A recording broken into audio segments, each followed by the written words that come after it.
I still don't know how I managed to walk out of that building the next morning and pretend like everything was normal. Maybe it was shock. Maybe my brain just refused to process what I had seen. But there's one thing I know for sure. There was something inside that building. Something that wasn't supposed to be there. And it all started with a camera that didn't exist. A few years ago, I moved to a small town in Ohio after losing my job. Money was tight, and I needed something, anything, that could help me stay afloat. That's when I found a night security position at a corporate office building just outside town. The place looked normal during the day. Employees walked in and out, lights were on, everything felt alive. But at night, it was different. Too quiet, too still. Almost like the building itself was holding its breath. My shift ran from 11 p.m. to 7 a.m. I sat alone in a small security room on the ground floor, surrounded by monitors connected to different cameras placed around the building. 12 cameras in total. At least, that's what I was told. The first few nights were uneventful. Nothing but empty hallways, silent staircases, and the occasional flicker of fluorescent lights. I spent most of my time scrolling through my phone, barely paying attention to the screens. But on the fourth night, something changed. It was exactly 3:12 a.m. I remember because I had just checked the time when one of the monitors flickered, just once. Then it went back to normal. I didn't think much of it. Old building, old wiring, it happens. But then it flickered again, this time longer. The screen filled with static, accompanied by a faint crackling sound that didn't match any of the other cameras. That's when I noticed the label beneath it. Camera 7. At first, I thought I had just missed it before. Maybe I hadn't been paying enough attention. But something didn't feel right. I reached over and grabbed the logbook sitting beside me, the one that listed all the camera positions in the building. I flipped through the pages slowly. Camera 1, Camera 2, Camera 3. Everything was listed clearly. But when I got to Camera 6, it jumped straight to Camera 8. I stopped, went back, checked again. There was no Camera 7, not in the list, not anywhere. When I looked back at the monitor, the static had cleared. What replaced it was a hallway I had never seen before. It didn't look like the rest of the building. The walls were darker, worn out in places like something old had been covered up but never fully repaired. The lights above flickered irregularly, casting uneven shadows that stretched unnaturally along the floor. And at the very end of that hallway, there was someone standing there. At least, it looked like a person. Tall, thin, completely still, facing directly toward the camera. The moment I saw it, something shifted. The room felt colder, not just slightly uncomfortable, but wrong. Like the temperature had dropped in a way that didn't make sense. My hands started to feel numb, and there was this pressure in my chest that made it harder to breathe. But what bothered me the most was the feeling. It felt like it wasn't just standing there. It felt like it was looking at me through the screen. I should have ignored it. Any normal person would have. Turn off the monitor, call it a glitch, wait until morning. But I didn't. Something about it pulled me in. Curiosity, or maybe something deeper. Before I could talk myself out of it, I grabbed my flashlight and stepped out of the security room. The building was completely silent. Every step I took echoed louder than it should have, bouncing off the empty walls in a way that made the place feel even more hollow. I walked toward the elevator, glancing at the directory mounted on the wall. 2 floors. That's all the building had. No 3rd floor, no hidden level, nothing. But that hallway on the screen had to be somewhere. I pressed the elevator button. It opened slowly, with a soft mechanical hum. Everything inside looked normal. Too normal. I stepped in and pressed floor 2. The doors closed. The elevator started moving. For a moment, everything felt fine. Then it didn't stop.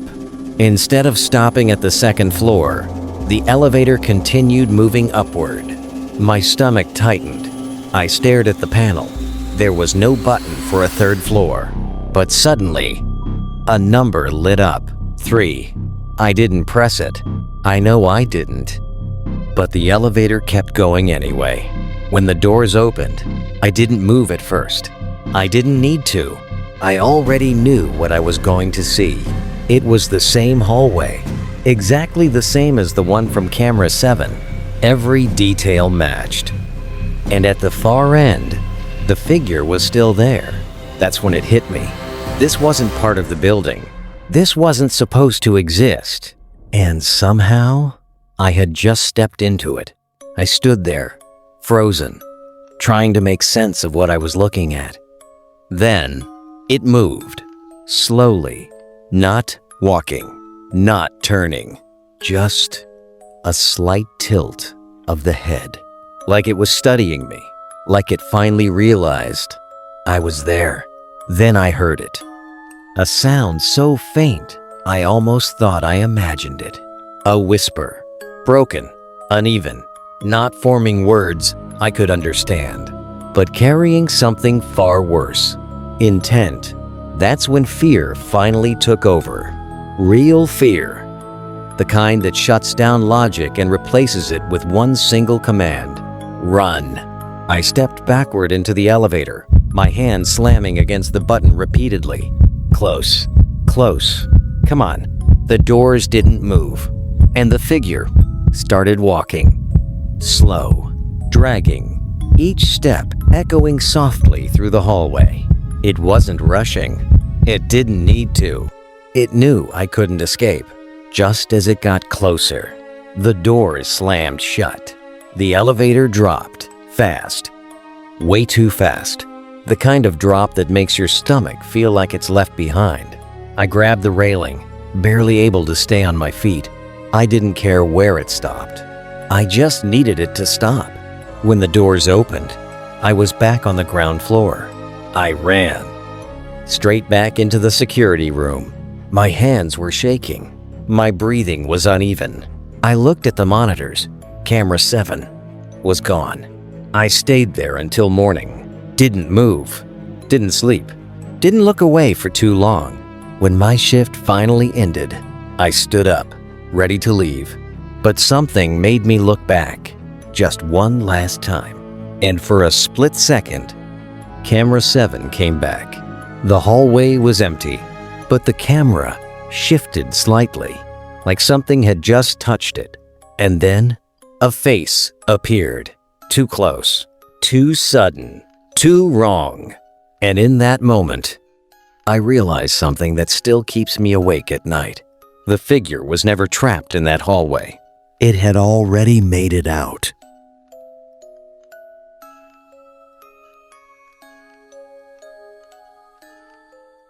I booked the Airbnb because it was cheap. That's really the only reason. It was a last-minute trip, just 2 nights in a quiet town about 3 hours from where I live. The listing had decent reviews, nothing amazing, nothing suspicious, just normal. But one review stuck out. It simply said, "Host is very present." At the time, I assumed it meant friendly. I was wrong. The house was on the edge of town, not isolated enough to feel creepy, but not close enough to feel safe either. It looked exactly like the pictures, small, single story, with beige walls and a narrow driveway, nothing unusual. The host, Rajiv, had messaged me earlier saying he wouldn't be there and I could check in using the lockbox. Everything went smoothly.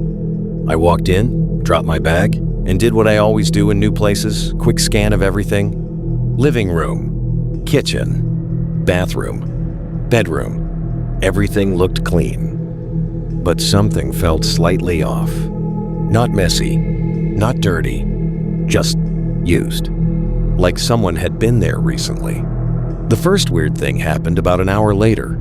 I was sitting on the couch scrolling my phone when I heard a sound from the hallway. A soft creak. At first, I ignored it. Old house, wooden floors, normal stuff. But then I heard it again. This time, slower. Like a step. I got up and checked the hallway. Nothing. All doors were open. Bathroom empty. Bedroom empty. I even checked the closet. Nothing. I laughed it off, but I didn't sit back down. About 20 minutes later, I got a message from the host. "Hope everything is comfortable. Let me know if you need anything." Normal message, right? But the timing felt strange. I hadn't contacted him, and it came right after I heard the noise. I replied politely, "Everything's good, thanks." He responded instantly, "Great, you're in the living room, right?" That made me pause. I hadn't told him where I was. I started looking around more carefully. That's when I noticed something small, but unsettling. On the TV stand, there was a black device, about the size of a USB hub. At first, I thought it was part of the TV setup, but it wasn't plugged into anything visible, just sitting there, facing the couch. I picked it up, and that's when I saw the tiny lens. My stomach dropped. It was a camera, a hidden camera. I immediately unplugged the TV, Wi-Fi, router, anything I could find. Then I checked the rest of the house. Bedroom, bathroom, kitchen. I didn't find any more, but that didn't make me feel better. Because if there was one, there could be more. That's when I noticed something I had missed earlier. At the end of the hallway next to the bedroom, there was a door, locked. I was sure it hadn't stood out before. I tried the handle, locked from the inside. I knocked. Nothing. But then, I heard something. A faint movement from the other side. That's when everything clicked. The message, the noise, the camera. He wasn't away. He was inside the house, with me. I didn't try to open the door again. I didn't say anything. I just grabbed my bag and walked quietly to the front door. I didn't run until I was outside. Once I got in my car, I locked the doors and drove straight to a hotel. I didn't stop. I didn't look back. I reported everything. Airbnb took the listing down within a day. Police contacted me later, asking for details.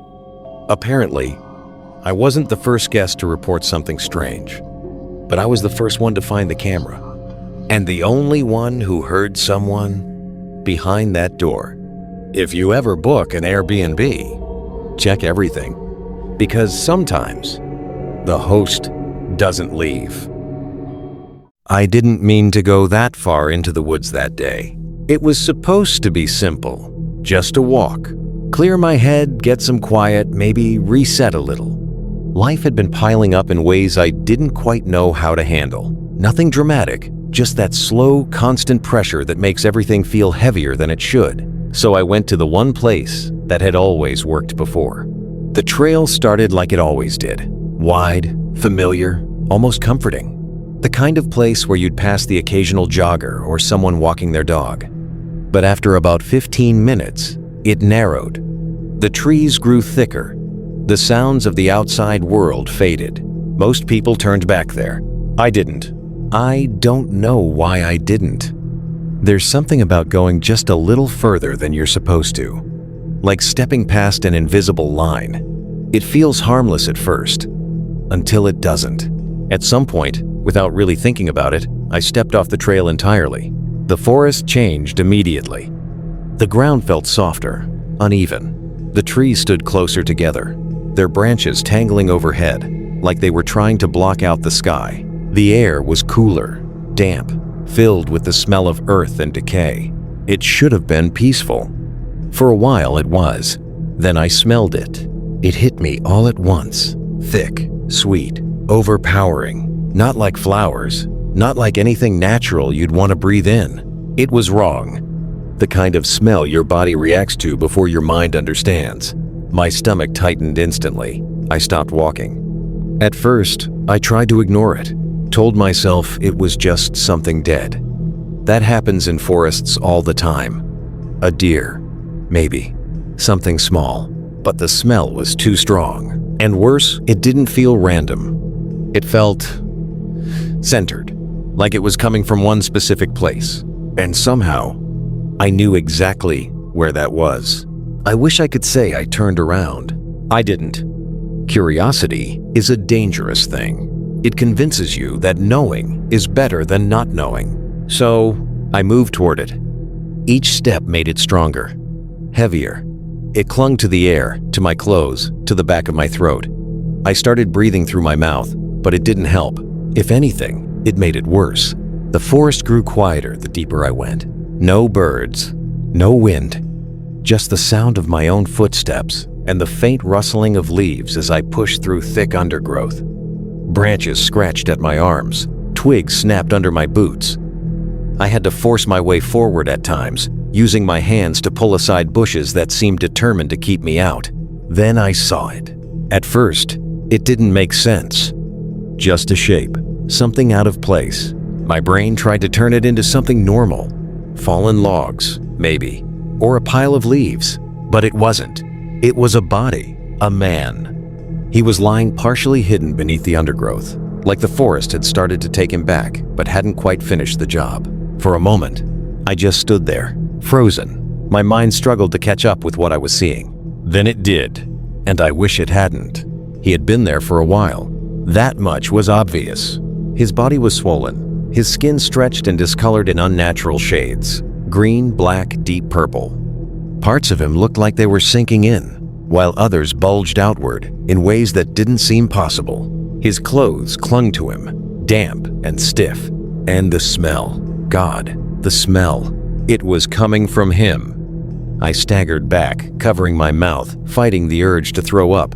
My heart was pounding so hard it felt like it might burst out of my chest. I should have left. I should have run. But I didn't. Instead, I reached for my phone. I don't even remember unlocking it. My hands were shaking so badly, I almost dropped it. Somehow, I managed to call the police. When they answered, my voice didn't sound like mine. I told them where I was, what I found. Or at least, I tried to. They asked questions. I gave broken answers. Then they told me something I'll never forget. Stay where you are. Officers are on the way. I looked down at the body. Stay with him. I didn't argue. I don't know why. Maybe I was in shock. Maybe I didn't want to move. Maybe some part of me thought leaving would make it worse somehow. So I stayed. Minutes passed. Then more. Time felt wrong. Like it wasn't moving the way it should. I tried not to look at him, but it was impossible. My eyes kept drifting back, like I needed to check to make sure he was still there, to make sure he hadn't moved. The light started to fade. At first, it was gradual. Then it wasn't. One moment, the forest was dim. The next, it was dark. I turned on my phone flashlight. The beam cut through the darkness, landing directly on him. That was a mistake. Up close, under that harsh white light, everything looked worse. Details I hadn't noticed before became impossible to ignore. Movement.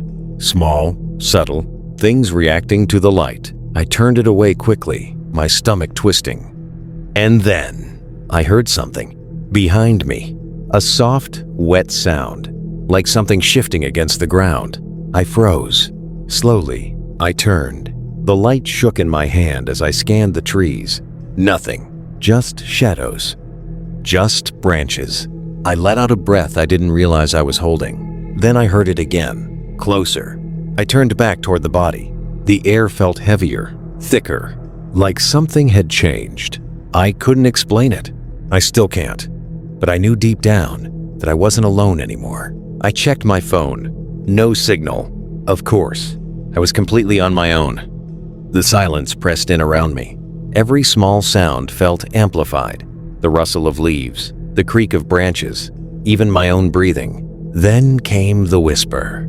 So quiet I almost didn't catch it. "Why are you here?" It was right next to my ear. I dropped the phone. The light hit the ground, casting everything in strange, low angles. Shadows stretched and twisted across the forest floor. My heart slammed in my chest as I backed away, scanning the darkness wildly. There was no one there. No one. Just trees. Just darkness. And him. I didn't want to look, but I had to. I picked up the phone slowly, my hands trembling. The beam of light lifted and landed on his face. His mouth? It was open. Wider than before. I was sure of it. I hadn't imagined that. Something inside me snapped. I didn't think. I just moved, turning, pushing through branches, stumbling over roots as I ran blindly through the forest. I didn't care where I was going. I just needed to get away. I didn't stop until I reached the trail, and even then I kept going. The police found me not long after. They asked questions. I tried to answer, but nothing I said sounded right. They went to the body without me. Later, they told me it was a suicide. No signs of foul play. No reason to suspect anything unusual. Just a man who had chosen to end his life. That was it. That was supposed to be the end. But it wasn't, because that's when the dreams started. At first, they were just fragments. The forest, the smell, that feeling of being watched. Then, he appeared, standing, looking wrong. Not like he had in the woods, but not normal either. His skin still discolored, his eyes too dark. And he would talk. At first, I couldn't understand him. Just whispers. But over time, the words became clearer. You shouldn't have found me. You disturbed me. You don't belong here. Each night, the same place, the same voice, growing louder, angrier, until one night. He said something new. If you hadn't come, I'd be at peace. I woke up shaking. Sweat soaked my clothes. My heart raced, like I'd just run for miles. But the worst part wasn't the dream. It was the feeling that followed me. Like I hadn't left that forest. Like something had followed me back. The dreams got worse after that. Longer, more vivid, more real. Sometimes I wouldn't just see him. I'd hear him before I saw anything. Breathing. Close. Too close. Sometimes I'd wake up in the middle of the night and swear I wasn't alone. That someone was standing just out of sight, watching, waiting. And then came the smell. Faint at first. Barely noticeable, but unmistakable. That same sweet, rotting smell. In my room, in my house, where it had no reason to be. I started sleeping with the lights on. It didn't help, because the dreams didn't care about the light. They only got darker. One night, I found myself back in the forest again. But this time, I wasn't the one moving. He was, walking slowly toward me. Each step deliberate, each step closer. You should have left me, he said. His voice was clearer than ever before. Almost normal. That made it worse. I was at peace. He stopped just a few feet away, smiling. Not a normal smile. Something stretched. Wrong. You took that from me. I tried to move. I couldn't. My body wouldn't respond. You owe me, he said. And then, quietly, fix it. I woke up gasping for air. And for the first time, I didn't feel like it was just a dream. Even now, years later, he still shows up. Not every night, but enough. Enough that I can't forget. Enough that I can't pretend it never happened. And sometimes, when everything is quiet, when the world slows down just enough, I can still smell it. That same sickly, sweet smell. Close. Too close. Like it's right behind me. Like if I turned around, I wouldn't be alone. And every time I think about that day, about pulling back those branches, about stepping off that path, I can't help but wonder, did I find him? Or did he wait for someone like me to come looking?